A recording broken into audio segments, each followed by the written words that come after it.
Noong December 5, ikinulong sina Dir Badoy at Ka-Eric sa House of Representatives matapos na sila ay manindigan para sa ating karapatan na malayang makapagpahayag at sa malayang pamamahayag.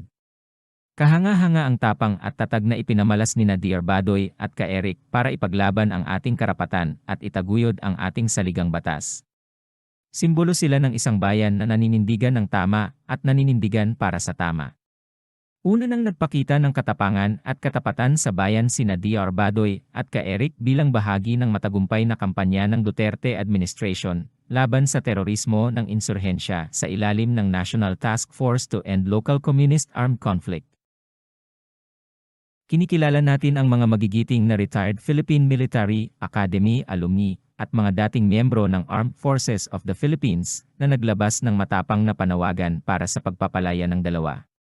Ang panawagan ng PMA alumni at mga